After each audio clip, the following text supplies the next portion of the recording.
Buying a phone seems like a simple task, but if you're in the military, it can be, how can I say, dangerous because you can end up in the wrong kinds of contracts. We have our whole lives on these phones, and I know they are very useful, but purchasing a phone, you should give good consideration. Make sure that what you're getting ready to buy will actually be something that's useful. We can find our way around with our phones and buy things and do all kind of activities, and phones today are a very necessary tool. But as a person in the military, you have to look before you step because you can find yourself in a really bad situation. Okay, we're going to purchase a phone. Sometimes buying a phone can be a dangerous thing if you're shopping in the wrong place, or you don't go into this purchase with the understanding that you're signing a contract that can be very binding, and your legal assistance office may not be able to help you get out of the contract. So this is one of those things you really need to be careful. If in doubt, you want to go to the personnel financial manager's office. You want to do some research. If you just really confused, talk to the people in personnel financial management, or even talk to your legal assistance office, because they may have insight into some of these carriers and some of their contracts. With the prepaid phones they have today, most major carriers now carry a prepaid phone. But all of the major carriers, if you get one of those contracts, those things are binding and they can be very hard, if not impossible, to get out. So before buying a phone, there's some things you should get clear up front from the salesperson. One of the main ones is, if you change your duty station or get deployed, can you get out of the contract, or can they end the contract and just let you pay it up, pay the last month and be done? Whatever. You need to know clearly how to do that. You definitely do not want the salesperson, oh, yeah, yeah, yeah. You want to see that in writing. And also, you want to make sure that the wireless provider will provide service in the location where you're going. Or what happens if your mission doesn't allow you to have that phone, or you deployed outside the continental United States for more than 90 days? These are some questions you need to have clear in your mind when you're talking to these folks.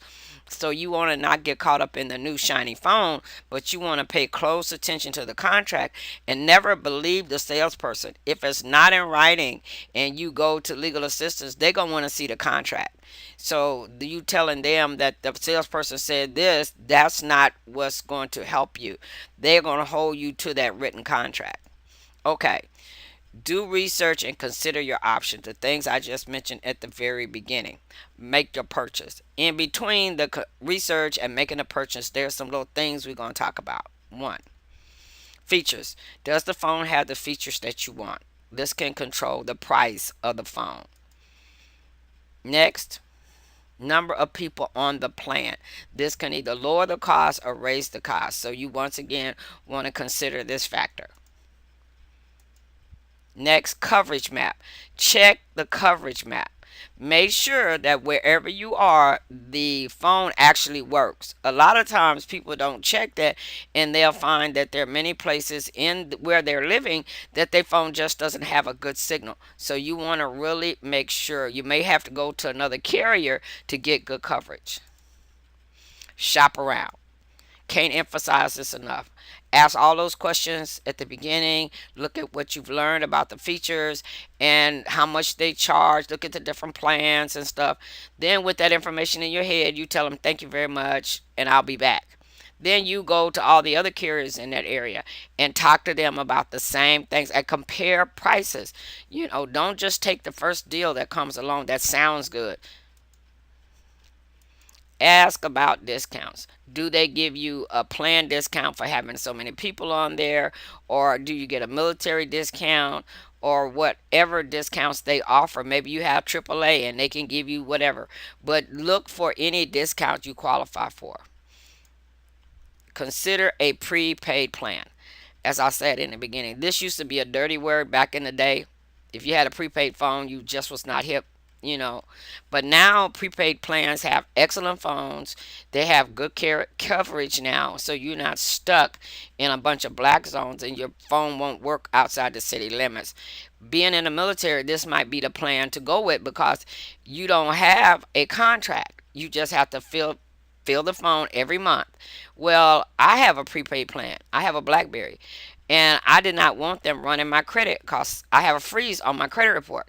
So I did not want the contract either in case I decide I don't like what the services I'm getting with the carrier. So look into the prepaid plans. I'm very serious. Being in the military, this is a very good option because if you get deployed or moved to another location, there is no fallout. There is no comeback or hardship on you.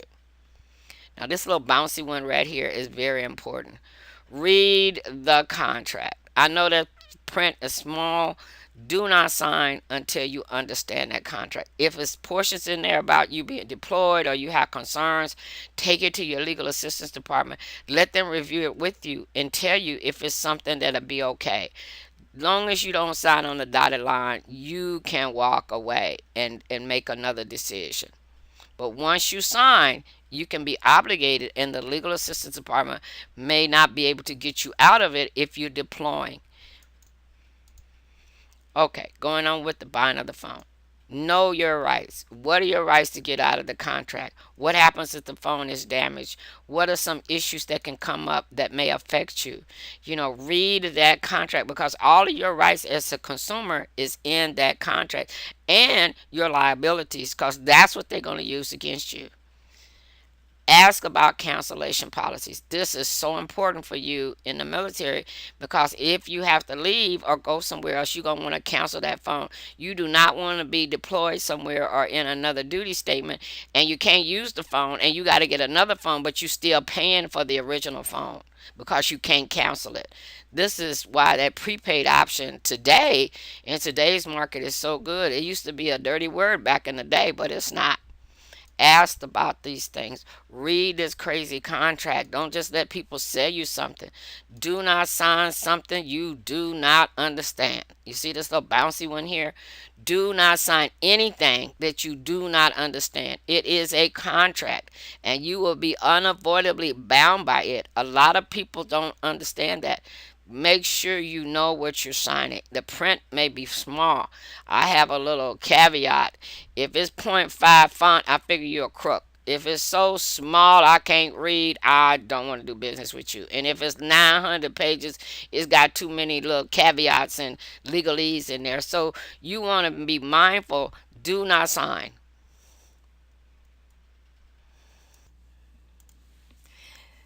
Thank you so much for watching Military Consumers Toolkit Part 1, Spending and Budgeting. Look forward to seeing you at Part 2. Have a great day.